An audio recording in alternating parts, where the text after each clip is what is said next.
গণ অভ্যুত্থানের পক্ষে যারা ছিলেন একসাথে কাঁধে কাঁধ মিলিয়ে লড়াই করেছেন, ফ্যাসিবাদ বিরোধী আন্দোলন করেছেন, রাজনৈতিক জোট করেছেন, প্রেম পরকীয়ার রাজনৈতিক সম্পর্ক ছিল, একসাথে নির্বাচন করেছেন, তারা নিজেরা মিলে এখন আবার মারামারি করছেন। এবং দুঃখজনকভাবে হলো সত্য, দেশের অনেক জায়গায় ক্যাম্পাসে মারামারি ছড়িয়ে পড়েছে। এবং যতটুকু দেখলাম যে জগন্নাথ বিশ্ববিদ্যালয়ে হচ্ছে মূলত টেন্ডার নিয়ে মারামারি আর কি, সূত্রপাতটা 100 কোটি টাকার এখানে কাজ হবে, হল, বিশ্ববিদ্যালয় রিফারবিশমেন্টের, ডেভেলপমেন্টের ওয়ার্ক আছে।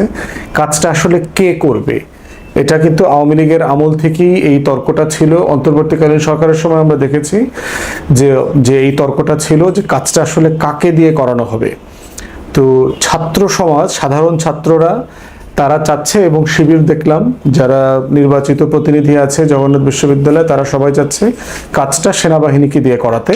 তাহলে এখানে চুরি চামারি লুটপাট এগুলোর সম্ভাবনা কম থাকবে এবং কাজের মানটা ভালো থাকবে বলে তারা মনে করে। যদি আমি মোটা দাগে সব জায়গাতে সেনাবাহিনীকে আনা ইমার্জেন্সি ছাড়া এটা ঠিক কিনা সেটা আমাদেরকে একটা নতুন তর্ক সেটা করতে হবে আর কি। এর বাইরে হচ্ছে ছাত্রদল এবং বিএনপির ঘরার যারা আছে, আপনার সরকারের যারা আছে, তারা চাচ্ছে এটা রেগুলার টেন্ডার প্রসেসের মধ্য দিয়ে রেগুলার যেভাবে সোনার বাংলায় কাজ হয় সেভাবে কাজ হবে। তো এখন এইটা হচ্ছে মানে গন্ডগোলের সূত্রপাত। এখন দুই পক্ষের যুক্তিটা দেখেন। সরকারি ছাত্র সংগঠন তাদের এটা একটা বিশাল লেনদেনের কাজ, চিন্তা করে দেখেন। সরকারি দলগুলা মোটা দাগে বিএনপি আওয়ামী লীগের রাজনীতি তো চাঁদাবাজি নির্ভর, তাদের এই বিশাল অঙ্গ সংগঠনগুলো টিকিয়ে থাকে এই লেনদেন টাকা পয়সার উপরে ভিত্তি করে।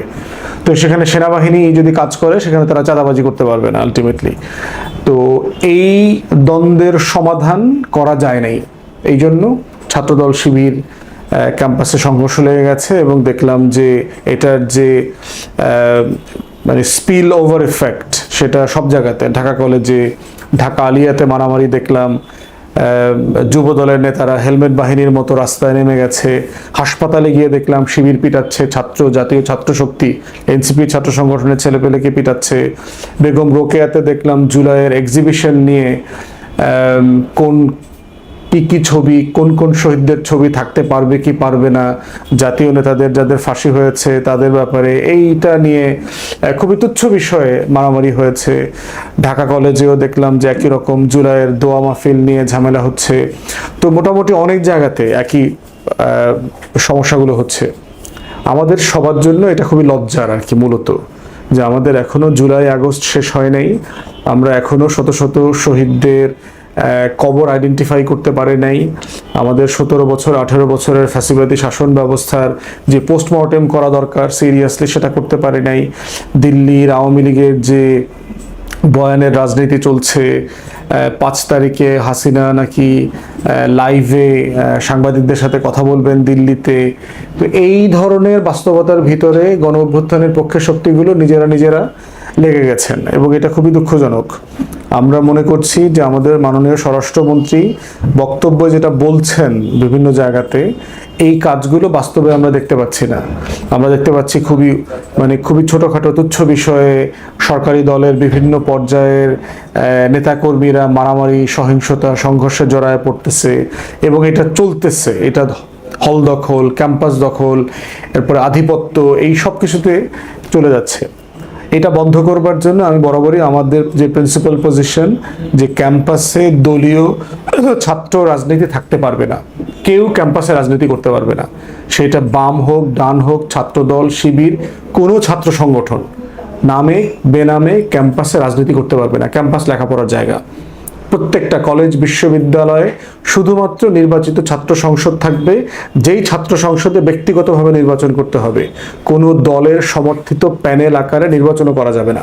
এই রকম একটা জায়গাতে যদি আসা না যায় তাহলে আমরা বোধ করছি এই যে ক্যাম্পাস ভায়োলেন্স যেটা আছে, লেখাপড়ার মান নষ্ট যারা করছে, এই পক্ষ সেই পক্ষ, এই হল ওই হল, এই মারামারি ওই মারামারি, এই দল সেই দল, বাংলাদেশের সকল ছাত্র সংগঠনের হাতে রক্তের দাগ আছে। সবাই কম বেশি মারামারি করেছেন, কেউ আগে শুরু করেছেন, কেউ রিয়াকশন দেখিয়েছেন, কেউ পরে করেছেন। কোনোটাই কারোর জন্য যেমন লাভবান হয়নি, আমাদের লেখাপড়া শিক্ষা ব্যবস্থার জন্য ভালো হয়নি।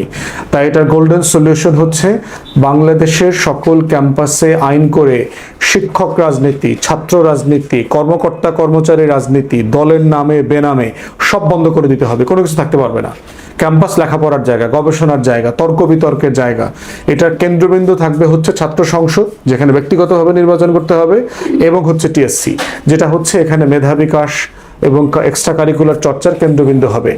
এর বাইরে আমরা শুধুমাত্র কারণ নির্ধারণ করে কে দায়ী কে দায়ী না, কে আগে শুরু করলো কে পরে শুরু করলো, কে বেশি রক্তপাত করেছে কে কম রক্তপাত করেছে, এই তর্কে গিয়ে এই আলাপের সমাধান হবে না।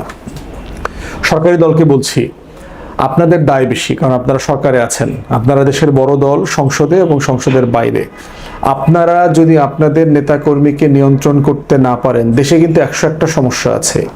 এই বিশাল কোটি কোটি বেকারের দেশে আপনার দলের তরুণদেরকে যদি নিয়ন্ত্রণ না করে গুন্ডামিতে এনকারেজ করেন, স্পেস করে দেন, তাহলে যেটা হবে, আপনারা কিন্তু বাংলাদেশের রাজনীতিতে জনবিচ্ছিন্ন হয়ে যাবেন। এটা হয়েছেন এর আগে। কার সাথে মারামারি করতেছেন? আওয়ামী লীগ তো নাই। তাহলে আপনারা নিজেরা এই মারামারিতে কেন জড়াচ্ছেন? কি লাভ? আমরা একটা প্রোডাক্টিভ গণতান্ত্রিক রাজনীতি চাই, যেখানে সবাই গণতন্ত্রের ভাষায় কথা বলবেন এবং কাজ করবেন, ন্যায্য সমালোচনা করবেন এবং সমালোচনাকে টলারেট করতে পারতে হবে। সরকারি দলের নেতা কর্মীরা খুবই অসহনশীল হয়ে যাচ্ছেন, তারা সরকারের সমালোচনা নিতে পারছেন না, সরকারের মন্ত্রীদের, প্রধানমন্ত্রীর সমালোচনা নিতে পারছেন না। তাহলে তো আপনি ইনক্রিজিংলি আওয়ামী পনার দিকে ঝুঁকে যাচ্ছেন। এই অসহনশীলতাটার নাম হচ্ছে আওয়ামী পনা, যেটা আলটিমেটলি মোটা দাগে আখেরে কারো জন্য কোনো কল্যাণ বয়ে আনবে না। তাই দেশের স্বার্থে সরকারি দলের ইমেজ রক্ষা করবার স্বার্থে আমরা আহ্বান করছি, সিদ্ধান্ত নিয়ে ক্যাম্পাস ভায়োলেন্স, চাঁদাবাজি, রাজনীতির নামে যে অনাচার চলছে সেগুলো দয়া করে বন্ধ করেন এবং অবিলম্বে। ধন্যবাদ।